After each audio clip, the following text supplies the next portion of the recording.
morning, William. How are you? Good morning, Gaurav. I'm doing great. How are you doing? Very good, very good. Thanks for your time today. It's a You're very beautiful Tuesday afternoon where you are, right?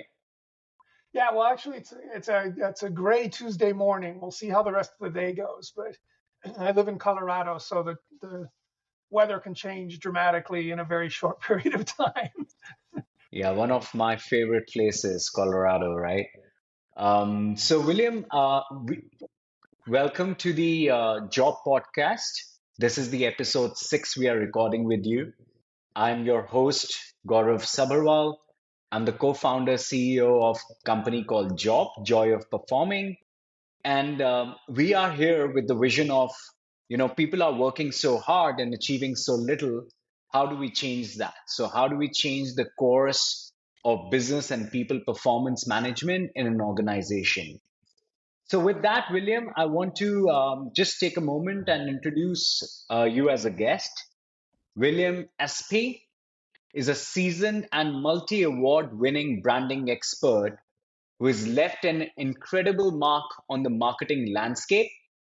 William is widely recognized for his instrumental role in shaping one of the most impactful brands of the last quarter century. And guess what? It is Chipotle Mexican Grill. And William, as a consultant and an internal team builder, he has extended his impact across diverse sectors, including business to consumers, business to business, direct to consumers, and SaaS.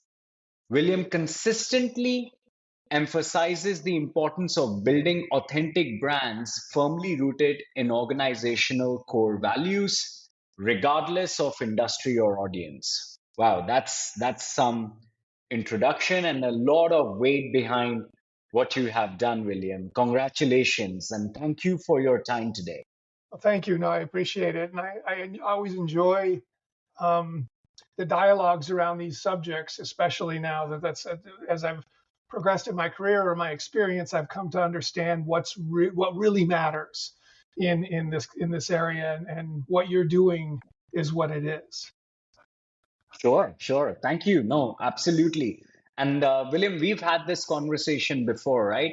I mean, business has a lot of aspects which go on, on a day-to-day basis, but it goes back to the core. And, I love your thesis of how you start with the belief and take it to the brand aspect. And maybe we can take a moment and you can speak about that whole journey from belief to brand and the different crossings one needs to cross for that. I find it amazing and I would love our audience to hear about that. Yeah, sure. Well, by way of a little bit of background, um, when I started at Chipotle in 1999, there were only maybe 8 to 12 locations. So it was a very small entrepreneurial enterprise. And that by the time I left in 2018, there were 2,500 across the country. And at the beginning, I was the sole internal creative. So I was writing all the ads, and the designs were relatively simple. And so I was sitting at my desk coming up with headlines and what I thought were funny, and putting these in the restaurants or putting these out as ads or whatnot. And I thought I was very important in terms of the brand, because I was expressing this thing, and everyone was looking at my jokes, and I had these moments of like seeing people react to my work and laughing, and I could look at it as like, oh my god, I wrote that. Aren't I amazing? But as I started to really unpack the brand experience for the customer and looked at what they were going through and what they were seeing and experiencing, I sort of had this humbling epiphany that really where the brand experience was happening was in the restaurants with our crews as they were ordering their food, and how the crew was taking care of the restaurant, and then they're thinking around this whole thing. And so and then I saw that what I was creating, while it may have been clever, it was just a very thin veneer in terms of the actual brand experience that the people were experiencing, that they were having. I was maybe making an impact, and I realized that the cleverest ad in the world would never make up for a really bad restaurant experience. And so it's like, okay, so how do we develop the brand in a space where you've got 60,000 employees, and most of them are going to be gone in a year. So there's this constant churn, especially in fast food. So how do you get them to be quote unquote on brand? And I'm working with a company now, helping them with brand positioning, and they've got all these lists of like values and like it's like all this stuff, which good for them if they've thought about it, but you can't expect people, your employees, to memorize this stuff and to be able to spout it out to a customer. So that just wasn't an option. So as I was looking at this, I came to understand that the only way we can hope to make that experience on brand with our employees was if they were living in a space or a culture that was making them on brand. They become enculturated to what was important to Chipotle, what was important to the organization. So they would start just naturally expressing it. And so to Great. get to that point, I realized, okay, so what are your values? What do you value? What is Mm, important? So that any employee can simply say, this is what we're doing, this is why we're doing it, and so they can get on board. And ideally, is what you do is when all organizations have values, and and and values. I like to say this is a morally neutral term. We have a tendency in English, right. especially, to hear the word values and think, oh, you're doing good things. It's like, no, I mean, because Exxon has values, Right. Morris has values, and it's about like tobacco and oil and doing not necessarily good things. So Right. it's important to realize, okay, but those values of every organization are expressed through their actions. And so, Hmm. what is the organization doing? That is what they believe in. And so, what you want to do then is become self aware enough to be able to express what those are, and then be able to express that to your employees so your employees can decide, I agree with this and I want to be part of what you're doing. And because it resonates with their own personal values. So what you Mm, do is you're starting to attract people, and then as you go through like the HR process of hiring people, this becomes part of your process of interviewing as well as finding like-minded people. And they might want to pull oil out of the ground or sell cigarettes to children. Great, then you've got the right people. But ideally, you want to find, in a moral sense, people who are doing something morally right that align right. with what you're doing as an organization.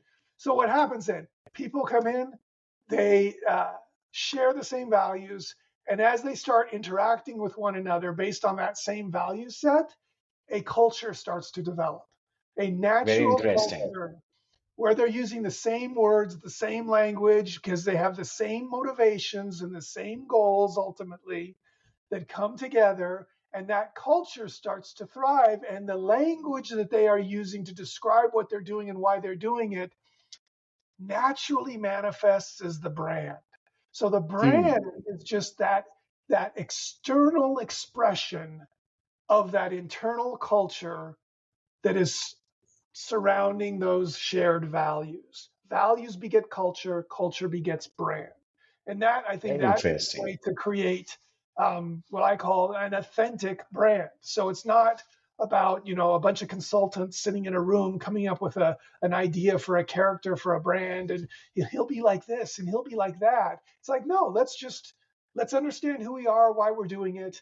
Let's get all on the same page about what we're doing, and now, how do we express that to the world in a way that's going to resonate? Because then ultimately, your customers as well, your best customers, are the ones that are going to resonate with the same set of values, and they're Hmm. going to pick your product not only because of the product that it is and say, well, do I want product A or product B? But if product A is resonating with their internal values, they're more likely to become a loyal customer and come back again and again and again. And most likely that's going to be an unconscious process. They're not going to consciously think, I believe in recycling and I'm going to go. It's just it's a feeling they get, and it becomes an emotional connection to that brand.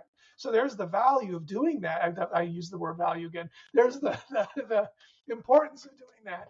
because it creates this bridge not only with your employees, but then ultimately with your customers. And then they become loyal customers based on an emotional, values based connection. That's very interesting you said that. And, taking a cue from that, William, let me ask you one thing, right? So understood the journey from value to culture to a brand and how it is more internal than maybe external consultants coming in and brainstorming and coming up with that brand story. So very clear. But how about, let's say, a small startup that starts with 10 people, right? And then goes up scaling to maybe 100 few hundred employees and then goes to a few thousand employees and so on, right? So do you think that journey, the value system or the culture also changes and thus the whole brand philosophy or the brand language changes with that, or that remains the same? Well, I think it's important to understand that the nothing is forever and nothing is solid. That everything, we live in a continuum of change, and the only thing that doesn't change is the fact that everything changes. And when that core group comes together in a startup, they have an opportunity to set the course in terms of what they believe in, what they're trying to accomplish, and what they believe in. And so you set the course for that ship, and so it's going roughly in that direction. And understand, you might have to steer the ship a little bit as you learn more about the marketplace, you learn more about what you're delivering to your customers. There has to be some understanding that there's fluidity to this, and there's movement. And when the ship is small, it's much easier to turn it. And Hmm. so as you bring on more people onto your ship, it gets bigger and bigger. And so the people you recruit, and your recruitment process really needs to integrate this understanding of what you stand for as an organization and your values. So you're recruiting the right people on your ship. So you're more likely to get to where you thought you were going to go in the first place, and because you've got the right crew members. And that grows and grows because when the ship gets really big, it is almost impossible to turn. And so, I mean, think of a speedboat versus an aircraft carrier. To Right. turn an aircraft carrier, it takes days. To a speedboat, I can turn on a dime. And so that's, I think, the important thing to sort of establish the roots and the foundation at the beginning. Understand that there is flexibility to that, but find the right people that resonate with what you're doing and make sure that's at the forefront of your dialogue with them. So they always have in mind, I'm here because of we're doing this for these people. This is the problem we're solving. I'm on board. And then you've got a crew member for life as well, because they want to be there for that. And then be sure you're rewarding them for that. That they are being Absolutely. seeing as part of that team and being rewarded for being part of that team, and making that quote unquote sacrifice to help the common good or the greater good of your organization.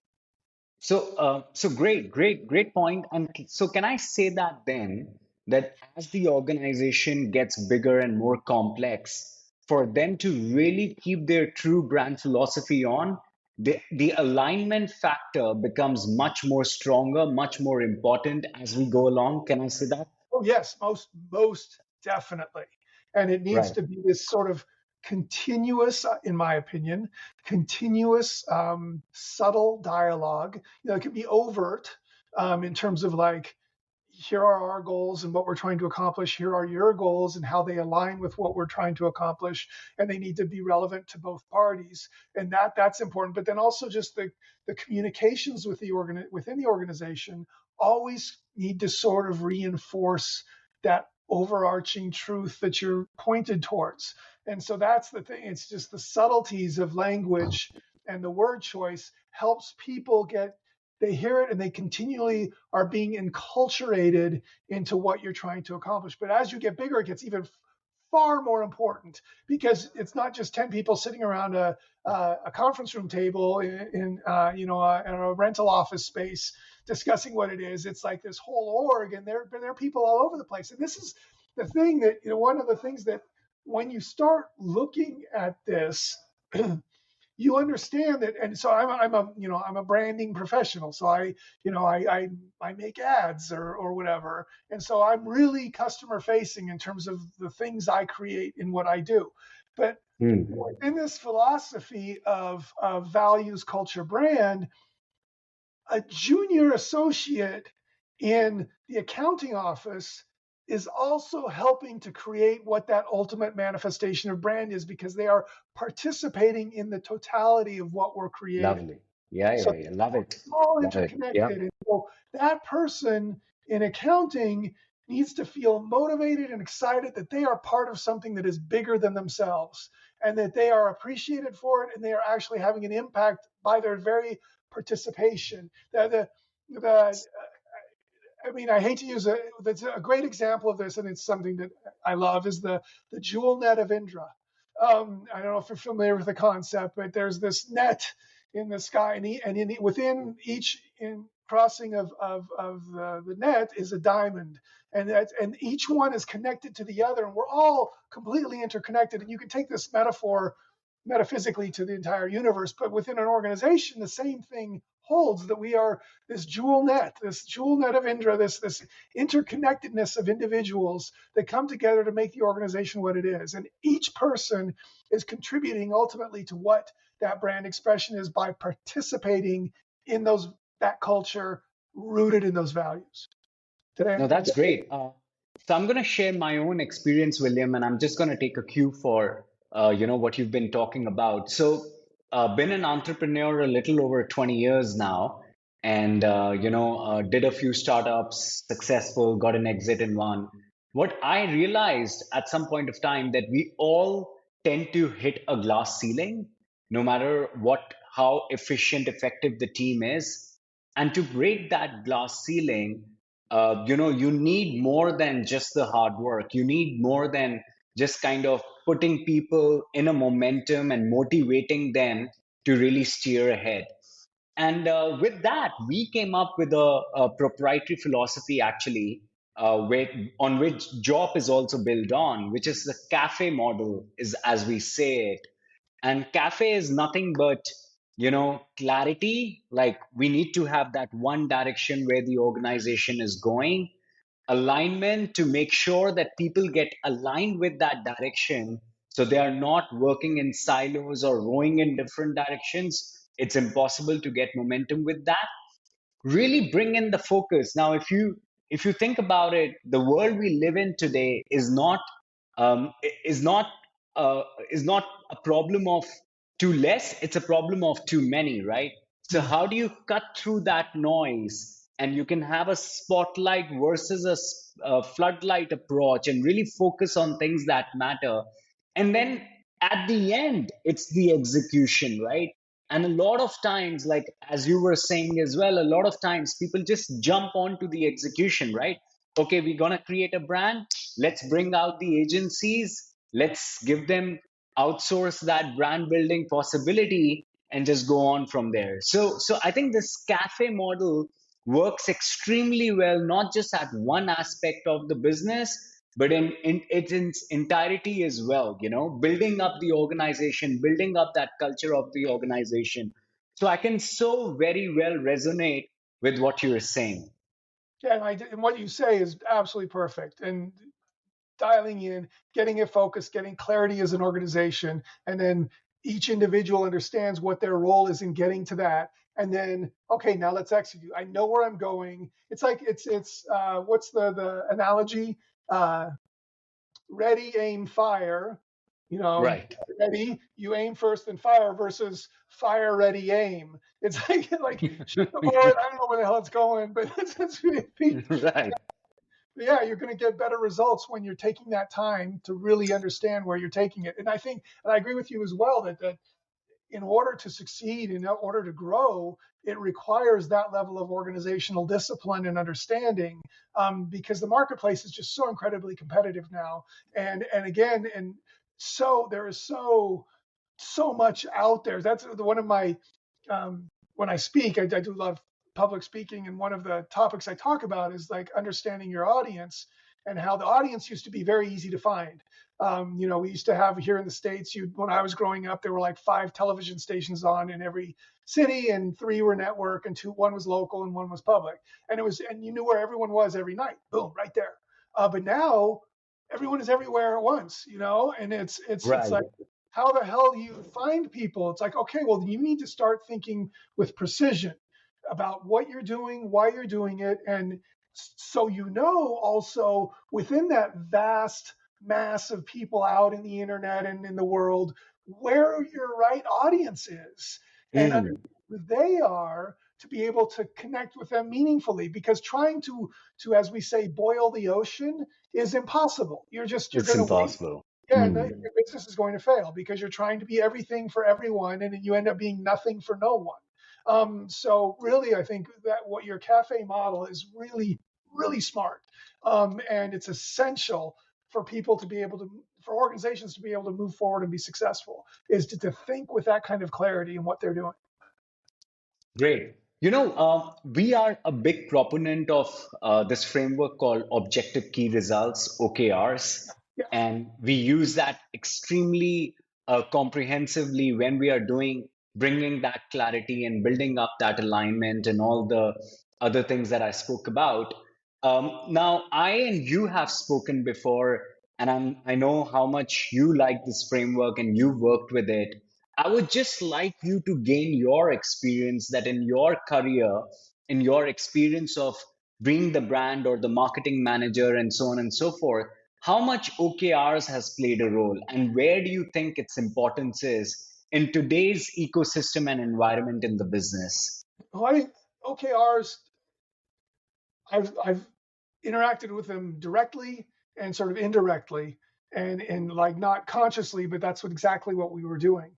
And I think there is importance to look at the layers, the layers of an organization, and that on the broader level, the overarching level, there are specific organizational OKRs. And what we're trying to, here's our objective, what we're trying to accomplish, and that's what we've been talking about, values, and that's Right. that, like that North Star guiding light, uh, uh, objective. And Sure. but then you tier under that, and it's like, we talk about, silos, but silos are also important for people to get their thing done, because you do have an accounting silo, and you do have a marketing silo, and so those do exist, and they need to exist for efficiency, but they all need to understand where they are according to that North Star and that overarching objective or set of objectives. But they, within their silo, are going to therefore have their own set of OKRs that are Mm, specific to their skill set and what their contribution is to the overarching organization. So you've narrowed that down. So you've got the OKR, and then within each silo, they need to have their own set, but they ultimately ladder up to achieving this one beautiful goal. And then right. managers need to give each individual, needs to have to understand what they, as a contributor, are doing. What are their objectives that will support their silos objectives, that will support the organizational objectives? And so they all of it needs to ladder up thematically, so people understand what their individual contribution is to achieving this goal, A, and B, what their personal OKR. You've got to Mm, continue to help cultivate the individual, and they need to feel like the organization is taking them seriously as an individual and see their value as individuals. So it's not just like the organizational stuff. Yes, you're doing your job and you're doing these things and it's getting to this objective and it's helping this and this, but then it's like, I would love for organizations also then to also look at, and personally, an objective? Did you want to learn more? Did you want to exercise more? Did you want, I mean, what it's completely off, productive in terms of, it's not moving towards that, but it's cultivating in them a sense of like, oh, you care about me, and you care, and on mhm, an unconscious level, you care right. about me, you care about my personal development, you care about my personal well-being. I like you even more, and Mhm, you will get more out of that employee, and not necessarily in a devious way, we'll get them to work more. No, it's like because they're going to feel engaged and liked and loved, and So important. they will return that love with love and loyalty. And those are the best employees in the world you can have. Absolutely. I love this conversation about yes, the overarching OKRs are important, but then teams do need to go into their silos for them to be productive. My only point that I will add to that is that it also needs to sometimes cut horizontally, right? Because sometimes an objective at the top is not going to get achieved if you only look at those silos. And there are cross collaborations happening, there are interdependencies. The sales team has to depend on the marketing team. The marketing team has to sometimes depend on the product team because, what are they launching? Because they need to make sense of that. So I think OKRs, in my experience, also do a great job when it has to cut across these silos and kind of make sense collaboratively as well. Oh yeah, no, yeah, I Great. definitely agree. Yeah, but and in how I visualize that is once you get to that umbrella OKR, everyone is that's where it cuts across completely. Right. Everyone understands, and And our that's where the alignment really helps, the visual alignment. And actually, at some point, maybe we'll show the audience as well, but we've done a decent enough job to kind of show and visualize that on our product job as well. So with that, William, we are coming at the end of it. We've just got about 4 more minutes to go. So any last word for our audience here who's looking to learn more about branding, more about marketing, and how maybe this whole value to culture to brand makes the sense. Like any last words around that? well, I think the big mystery. It was years ago when I would be on speaking engagements and we get to the Q&A, and everyone the mystery was like, how do we connect with millennials? And now I get like, what about Gen Z? And now we're coming up with a new, what are they called, Gen Alpha? I don't even know at this point. But this is very important to them, as employees and as customers.